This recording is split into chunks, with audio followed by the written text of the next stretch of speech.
Kanchipuram వకుడా silks నాణ్యత మా ప్రాధాన్యత. మదీనాగూడ, మియాపూర్, హైదరాబాద్ లో త్వరలో శుభారంభం. కొన్ని చిత్ర విచిత్రమైన స్టోరీస్ దట్టు కూడా బిజినెస్ చేయాలంటే ఎంతకు దిగజారిపోతున్నారు అని అంటే ఇది కూడా ఒక బిజినెస్ మోడలేనా? అసలు చట్టాలు ఉన్నాయి, ఇది ఎంత తప్పు? అట్లాగే చట్టాలను పక్కన పెట్టండి, అసలు సమాజానికి దీనివల్ల ఏం మెసేజ్ వస్తుంది? కనీసం అంటే కనీసం ఇది కూడా ఆలోచించరా? అసలు ఎంత దారుణం! ఈ పైసలు తీసుకొని వాళ్ళు ఏం చేస్తారు? అసలు వాళ్ళు డెవలప్ అయినా కూడా ఎందుకు కూడా పనికి రానటువంటి ఈ బిజినెస్ అనుకోవచ్చు. యాక్చువల్లీ ఇది ఖమ్మంలో వెలుగు చూసినటువంటి ఘటన. అది కూడా ఇది మెడికల్ డిపార్ట్మెంట్ ఆర్ పూర్తిగా మన హాస్పిటల్కి సంబంధించి కావచ్చు, లేదంటే జనరల్లీ మనం ఫేస్ చేసే ప్రాబ్లంకి సంబంధించిన విషయమే అనుకోవచ్చు. ఎందుకంటే మామూలుగా ఇప్పుడు ఈ విజువల్లో కనిపిస్తున్న కార్ మీరు ఒకసారి చూడండి. ఈ కార్లో నడిచినటువంటి దందా ఏంటి అని అంటే కారులో లింగ నిర్ధారణ పరీక్షలు, బాలికాని తేలితే ప్రైవేట్ ఆసుపత్రిలో అబార్షన్.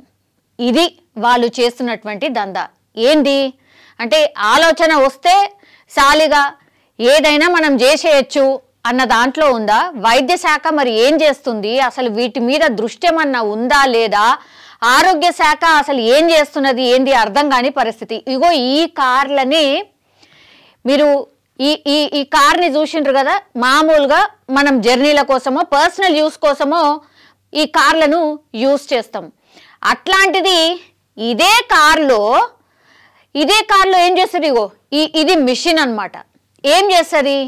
ఈ మిషన్లని వీళ్ళు ఏం చేస్తారు అని అంటే ఎవరైతే లింగ నిర్ధారణకు సంబంధించి అంటే పుట్టబోయే బిడ్డ ఎవరు, వాళ్ళు మగపిల్లలా ఆడపిల్లలా, అసలు అంటే లింగ నిర్ధారణ పరీక్షలకు సంబంధించి పుట్టబోయేది మగబిడ్డనా ఆడబిడ్డనా తెలుసుకోతందుకట ఇగో ఈ కార్ని ఆసరాగా చేసుకొని ఈ కార్ల ఆ మెషిన్ ఒకటి ఫిక్స్ చేసుకొని ఎవరైతే ఇట్లా తెలుసుకోవాలనుకుంటారో వాళ్ళని తీసుకొచ్చి ఇగో ఈ మిషన్ ద్వారా టెస్ట్ చేస్తున్నారంటే మీరు అర్థం చేసుకోరు. ఇది కూడా ఒక బిజినెసా? దీన్ని ఏమనాలి? ఇది చేసిన వాళ్ళని ఏమనాలి? మరి ఎంతకాలంగా జరుగుతుందో ఏమో మనకైతే తెలియదు, కానీ కేవలం 2 రోజుల క్రితం ఈ విషయం అయితే బయటకు వచ్చింది. ఇది ఎక్కడ జరిగింది? ఖమ్మంలో జరుగుతుందట. ఖమ్మం నగర పరిధిలోని అల్లీపురానికి చెందిన కాత్యాయిని ఒక ప్రైవేట్ ఆసుపత్రిలో ల్యాబ్ టెక్నీషియన్గా పనిచేస్తుంది. ఆమె పనిచేసే ఆసుపత్రికి చారి అండ్ మనోజ్ అనే 2 ఆర్ఎంపీలు రోగులను పంపేవారు. దీంతో వీరి ముగ్గురికి పరిచయం ఏర్పడింది. ఇక్కడ అన్నట్టు ఈ దందా స్టార్టింగ్ పాయింట్ ఎక్కడ అంటే ఒక ల్యాబ్ టెక్నీషియన్గా పనిచేసే వ్యక్తి చారి అండ్ మనోజ్ వీళ్ళిద్దరితోని కలిసి ఈ ముగ్గురికి పరిచయం ఏర్పడి చలో హాస్పిటల్కి ఇట్లా మేడం ఎవరు పుడుతున్నారు ఏంది అని మీరు ఏమైనా చెప్పగలుగుతారా? ఎందుకంటే మా అత్త మామలో లేకపోతే మా అమ్మ నాన్నలో తెలుసుకోవాలనుకుంటున్నారు. ఏం అంటే అట్లేం లేదు, మేమేం జస్ట్ తెలుసుకుంటాం అంతే అని చెప్తారు. కొంతమంది అయితే డైరెక్ట్గానే అడుగుతారు, ఇగో ఆడపిల్లలు అయితే మళ్ళీ నాకు కష్టం అవుతుంది మేడం, నాకు విడాకులే ఇచ్చేస్తారు మేడం. ఇట్లా వాళ్ళది పర్సనల్గా చెప్పుకోవడం. ఆ తర్వాత వీళ్ళు దీన్ని పూర్తిగా క్యాష్ చేసుకొని చలో ఇట్లా తెలుసుకోవాలనుకుంటున్నారు కదా, అదే ఆ పేషెంట్లనే మన దగ్గరికి తీసుకొద్దాం, ఇగో ఇట్లా కార్లనే ఈ మిషన్ ఒక్కటి పెట్టుకుంటే చాలు, ఈ మిషను గదొక కంప్యూటర్ లాంటిది పెట్టుకుంటే మనకు సరిపోతుంది, ఏముంది ఇలా టెస్ట్ చేస్తాం, అలా రిజల్ట్ వస్తుంది, చెప్పేస్తాం. ఆ తర్వాత మరి నెక్స్ట్ ప్రొసీజర్ ఏంటి? సరే రిజల్ట్ తెలుస్తుంది, ఆడపిల్ల అనుకోండి, చాలా కేసెస్లో మామూలుగానైతే ఆడపిల్లలు అనుకోండి, ఆడపిల్ల అని తెలవంగానే తీసేద్దామని ఫిక్స్ అయ్యి. ఇంకా కూడా అక్కడక్కడ ఉన్నారు, అన్ని చోట్ల లేరు. ఎందుకంటే చాలామంది ఆడపిల్లలే ఉండాలి, మగపిల్లలు పెద్దగా ఏం పట్టించుకుంటలేరు తల్లిదండ్రులు అనే ఫీలింగ్ చాలామందికి వచ్చేసింది. కానీ ఇంకా కూడా కొన్ని చోట్ల ఇది ఉంది. ఆడపిల్లలు అయితే భారం అవుతారు, వాళ్ళకు చదివియాలి, మళ్ళీ కట్న కానుకలు ఇవ్వాలి, ఇదే దాంట్లో ఉన్నారు, ఇంకా ఆ మైండ్ సెట్లోనే ఉన్నారు. సో ఏం చేసిండ్రు? ఇదే మంచి అదును అనుకున్నారో లేకపోతే అబ్బా బిజినెస్ మోడల్ సూపర్ అనుకున్నారో ఏమనుకున్నారో, ఇక లాస్ట్కి వస్తే దుకాణం ఎన్లా ఇక కార్లనే పెట్టారు. కార్లనే ఆ మెషిన్ ఒకటి తెచ్చిండ్రు, ఆ తర్వాత కంప్యూటర్ది ఒకటి తీసుకొచ్చుకున్నారు. ఎవరైతే పేషెంట్లు ఇట్లా తెలుసుకోవాలనుకుంటారో వాళ్ళే వీళ్ళ బిజినెస్కి దందా అన్నట్టు. సో వాళ్ళు వస్తారు, అడుగుతారు, వెంటనే వాళ్ళకి టెస్ట్ చేస్తారు. ఆడపిల్ల అంటే అసలు అబార్షన్ చేసేయండి అంటారు, మగపిల్లడు అయితే ఉంచుకుంటారు. లేదంటే ఆపోజిట్లో ఒకవేళ మగపిల్లడు వద్దు అనుకుంటే వాళ్ళు తీసేసుకుంటారు, ఆడపిల్ల అయితే ఉంచుకుంటారు. గిది వీళ్ళు చేస్తున్నటువంటి దందా అన్నట్టు. అక్రమ సంపాదనకు ఆశపడిన ఈ ముగ్గురు ఒక కారులో అల్ట్రాసౌండ్ స్కాన్ పరికరం ఏర్పాటు చేసుకుని పేద మహిళలను టార్గెట్ చేస్తూ కారులోనే లింగ నిర్ధారణ పరీక్షలు చేయడం మొదలుపెట్టారు. సో వీళ్ళు ముగ్గురు ఒక lab technician as well as వీళ్ళెవరు ఆసుపత్రిలో పనిచేసే చారి ఇంకా మనోజ్. ఆసుపత్రిలో ఎవరైతే పేషెంట్స్ తెలుసుకోవాలనుకుంటారో వీళ్ళు వాళ్ళని పట్టుకొచ్చి ఇగో ఈ కార్ దగ్గరికి తీసుకొచ్చి ఇగో మీకు ఎందుకు మేము ఇట్లా లింగ నిర్ధారణ పరీక్ష చేస్తాం, ఎవరు పుడతారో ముందే చెప్తాం, ఆ తర్వాత మీ ఇష్టం అబార్షన్ చేయించుకుంటారా లేకపోతే ఉంచుకుంటారా మీ ఇష్టం అని. ఎందుకంటే ఇది లీగల్ కాదు, చట్టపరంగా చాలా అంటే చాలా భయంకరమైన శిక్షలు ఉన్నాయి. అది తెలుసుకుంటే అంతే సంగతులు. మేబీ హాస్పిటల్ కూడా సీజ్ అయ్యే అవకాశం ఉంటుంది. అందుకని వీళ్ళు కార్లో మొదలుపెట్టిరు అన్నట్టు. సో ఒకవేళ గర్భంలో ఉన్నది బాలిక అని తేలితే పక్కనే ఉన్న ప్రైవేట్ ఆసుపత్రికి పంపించి అబార్షన్ చేయించి పైసలు వసూలు చేస్తున్నారు. ఇక్కడ చూడండి మీరు ఎంత పాపం ఇది.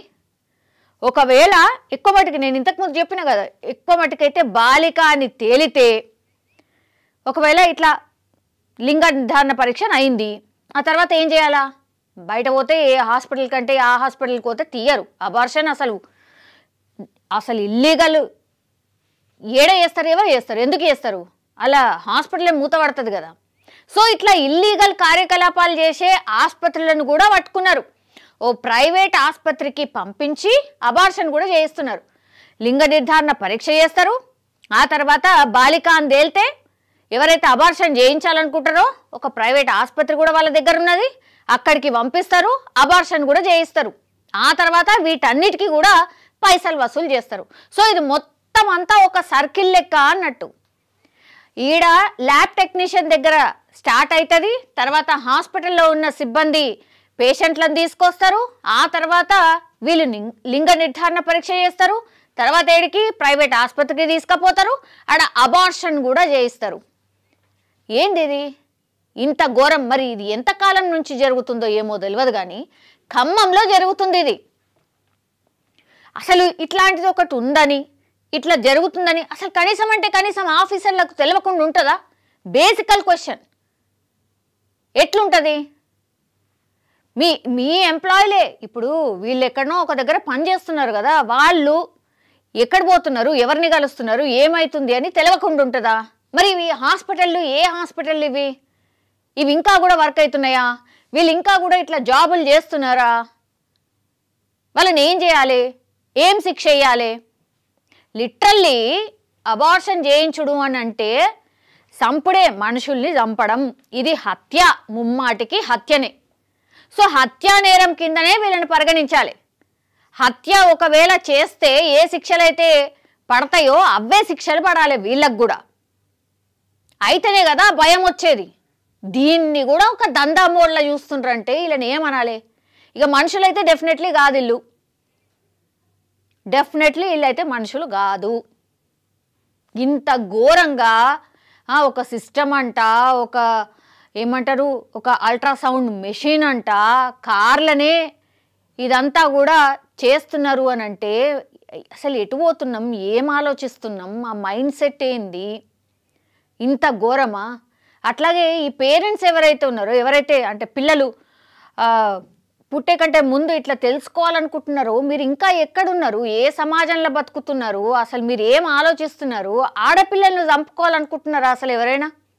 చాలామంది ఆడపిల్లలే బెటరు, ఆడపిల్లలే ఉండాలని కోరుతున్నారు చాలామంది కూడా.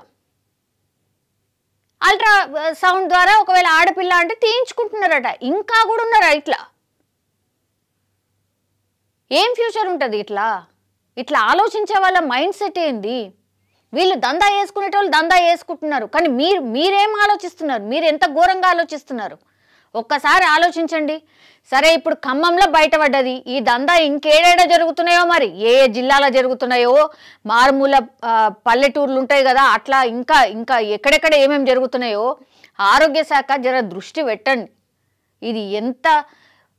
ఇది ఎంత మాత్రం మంచిది కాదు సమాజానికి, అట్లాగే మన రాష్ట్రానికైతే అసలే మంచిది కాదు. సో వైద్య ఆరోగ్య శాఖ కూడా ఈ మధ్య కాలంలో దామోదర్ రాజనరసింహ గారు వెళ్ళిండ్రు గాంధీ హాస్పిటల్కి, కూడా ఆయన్నే స్వయంగా వెళ్ళిండు. అసలు ఎంప్లాయీస్ వస్తుండ్రా, ఏమవుతుంది ఏంది అని. తీరా చూస్తే ఎంప్లాయీస్ చాలామంది రాలేదు. వాన్ చేస్తే కూడా ఇంకా కూడా అదే పరిస్థితి ఉందట, ఇంకా కూడా కొంతమంది రాలేరు. మరి వైద్య ఆరోగ్య శాఖలో ఏం జరుగుతుంది?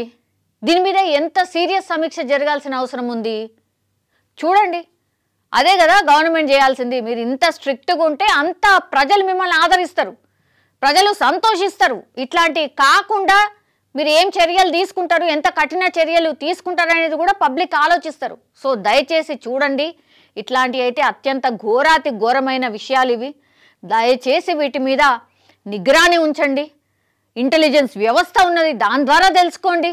ఇట్లా సమాజానికి కానీ మన రాష్ట్రానికి కానీ ఏమాత్రం ఉపయోగపడని అనవసరమైనవి, మన రాష్ట్రానికి చెడ్డ పేరు తెచ్చేవి ఏమాత్రం కూడా మంచిది కాదు. దయచేసి ఇట్లాంటి వాటి మీద దృష్టి పెట్టాల్సిందిగా కోరుతున్నాం.